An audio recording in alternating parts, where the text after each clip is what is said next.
Widodo, saya sebelumnya turut berduka cita atas wafatnya Ibunda Bapak. Semoga almarhumah diterima amal ibadahnya oleh Allah Subhanahu wa Ta'ala. Tapi setelah itu, Pak Joko Widodo, Bapak itu memiliki berbagai menteri yang jujur saya koordinasinya buruk. Yang pertama adalah Menkes, ya kan? Supir Menkes hari ini melakukan blunder lagi dengan mengeluarkan statement yang menurut saya sangat-sangat mengecewakan, yang jujur kontroversial. Pak Menkes, Pak Terawan, dan Pak Supir, asal kalian tahu bapak-bapak bahwa kami ini di tenaga medis berjuang tenaga di depan itu hanya mempertaruhkan nyawa, Pak. Banyak teman-teman saya itu udah meninggal, Pak, ya kan? Dan banyak guru-guru saya itu udah meninggal, Pak. Dan ratusan teman saya itu sekarang lagi dirawat, Pak. Asal Bapak tahu nih, Pak Yuri dan Pak Terawan, kalau ngomong tuh dipikir, Pak. Tolong banget, Pak. Jangan mengeluarkan statement yang menimbulkan perdebatan di masyarakat.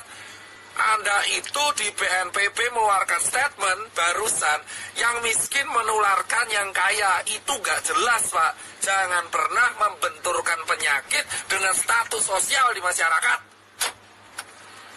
Saya itu capek, Pak, tapi lebih capek teman-teman saya di GD. Anda itu Menkes, supir Menkes, Anda itu membawa nama pemerintah Indonesia. Setuju gak, Pak? Setuju. Capek kita berdua ini, Pak. Capek semua tenaga medis di Indonesia itu capek, Pak. Jadi tolong, Pak, kalau Anda ini mengeluarkan statement yang salah, itu kerja keras kita kayak gak ada harganya, Bapak. Dan yang kedua, tolong ya Pak Supir Menkes diperbaiki. Dan yang ketiga, Pak Jokowi, solusinya adalah undang 10 pakar ekonomi yang ada di Indonesia, yang Anda paling percaya. Adakan rapat terbatas, entah itu lewat Skype, entah itu lewat apapun, yang tugasnya adalah mengevaluasi kemungkinan terburuk yang dialami oleh negara Indonesia jika kita mengadakan karantina wilayah. Undang 10 pakar ekonomi tersebut sehingga Anda bisa membuat keputusan untuk memanfaatkan dana dari APBN yang Anda punya. Lucu banget ya, salah jalan kita udah. Itu, ya kan? Dan yang ketiga adalah karantina wilayah harus segera dilakukan. Ini bisa dilakukan jika Pak Jokowi telah mengeluarkan statement. Jika tidak dilakukan, maka infeksi ini akan menyebar ke seluruh provinsi di Indonesia. Asal Bapak tahu, Pak Jokowi Widodo dan teman-teman pemerintahan yang sekarang duduk di istana dan teman-teman DPR yang duduk di kursi paripurna, asal kalian semua tahu, ketika kalian duduk di singgasana kalian sendiri, satu dokter tiap hari meninggal dan satu tenaga medis tiap hari meninggal. Dan relawan banyak yang terpapar. Dan sekarang semua relawan yang bekerja keras, kita itu gak peduli bayaran, kita cuma pengen negara ini sembuh. Edukasi Anda di rumah aja itu tidak akan efektif jika Anda tidak melakukan tindakan represif. Dan asal teman-teman tahu, ini infeksinya sudah menyebar ke seluruh provinsi di Indonesia. Jadi tidak ada celah untuk lari dari virus corona sekarang. Ini terjadi karena Jakarta tidak dikarantina wilayah. Ini beda dengan lockdown. Ini karantina wilayah. Jadi tutup semua akses dari kota Jakarta dan keluar Jakarta. Tidak akan bisa dilakukan jika ini tidak kompak bersama-sama. Muter, Pak. Ya. Ingat teman-teman, kenapa saya bilang karantina wilayah itu penting? Tegal sudah melakukan, ditegur. Pak Ganjar sudah melakukan dan membuat statement, ditegur. Anjuran itu tidak akan efektif jika tidak ada aturan yang dibuat yang bersifat represif kepada masyarakat. Jangan sampai Indonesia kayak Italia. Jika Anda pengen negara ini selamat, lakukan karantina wilayah apapun resikonya. Karena ini sudah nih. Pak, sana Pak, sana. Ini diputar. Salah Pak, salah. Di rumah aja, working from home lah, apalah itu. Tidak akan berguna. Karena semua tetap akan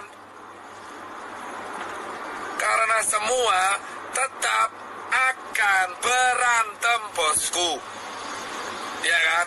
Ini harus dilakukan karena infection rate sudah menyebar di seluruh negara Indonesia. Sementara rumah sakit kita kekurangan APD.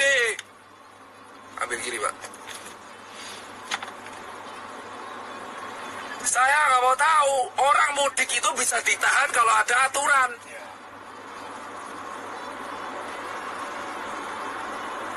Orang ini, di mudik ini, kenapa mudik? Karena nggak ada aturan. Kita nggak bisa nyalenya mudik, karena nggak ada aturan. Anjuran itu percuma. Anjuran doang percuma. Kita semua harus menekan pemerintah karantina wilayah. Emang ekonomi hancur, tapi ekonomi Indonesia sekarang pun sudah hancur. Dolar udah mau 20.000, UKM udah pada gulung tikar, travel pada sepi, hotel pada sepi, penerbangan pada sepi. Mau ngapain? Mau ngapain? Gila. Sudah percuma. Ya kan? Ini dilanjutkan atau tidak, ekonomi kita bakal hancur. Dan kita sekarang belum ngurusi TBC, belum ngurusi DB. Karantina wilayah harus segera dilakukan. Hanya relawan, TNI, Polri, Sembako, ya kan, SPBU, dan hanya dokter tenaga medis yang boleh keluar.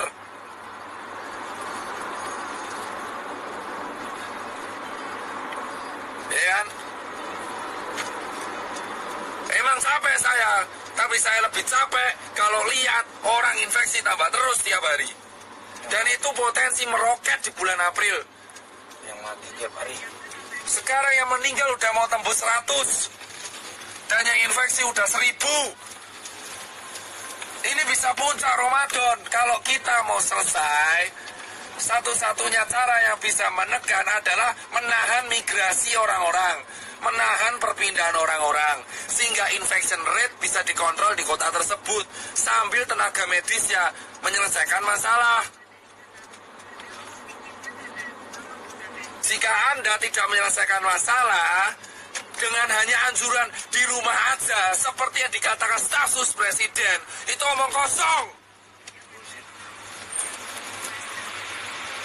Gak akan ada gunanya anjuran-anjuran itu. Kampenmu itu tidak akan pernah diikuti oleh masyarakat. Edukasi ini terbukti tidak berjalan dengan baik karena tidak ada sanksinya. Kamu melarang orang mudik, tapi nggak ada sanksinya. Jika mau disiplin, buat sanksinya, buat aturannya, buat perpres, buat kepres, buat apalah terserah. Yang penting karantina wilayah. Akses selama 5 hari dari Jakarta, baik masuk dan keluar, harus segera dilakukan, bosku. Sambil tenaga medis menyelesaikan masalah di kotanya masing-masing. Singapura mau melakukan denda itu. Karantina wilayah, dan ini bukan bercandaan. Sekarang siapapun bisa kena. Orang tuamu, anakmu, tetanggamu, temanmu itu bisa kena. Bisa kena.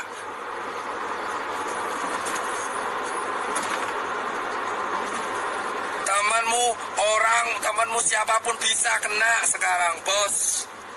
Ya kan? Dan saya minta ini sampai suara saya habis, saya gak peduli. Dan berikutnya adalah tolong cek kesiapan pangan. Jika pangan sudah siap, jika ekonomi emang hancur, pangan sudah siap, lindungi pangan di seluruh kota masing-masing. Setiap kepala daerah wajib menyetorkan pihak keamanan untuk menjaga kesiapan pangan. Pasar minimarket harus dijaga supaya mencegah terjadinya penjarahan. Hal yang kedua yang harus dilakukan, mengundang para pakar ekonomi ke istana ataupun lewat Skype untuk melakukan rapat terbatas, menghitung kalkulasi ekonomi kemungkinan terburuk yang terjadi jika tidak dilakukan karantina wilayah dan jika dilakukan karantina wilayah. Ketiga, segera membuat keputusan dalam waktu seminggu ke depan untuk solusi mengenai Indonesia agar infection rate terkontrol. Keempat adalah menjaga kesiapan distribusi logistik, entah itu APD ataupun nutrisi dan sembako, baik itu bagi warga ataupun bagi masyarakat. Dan terakhir, bagi dokter dan tenaga medis yang berjaga, dan TNI dan Polri.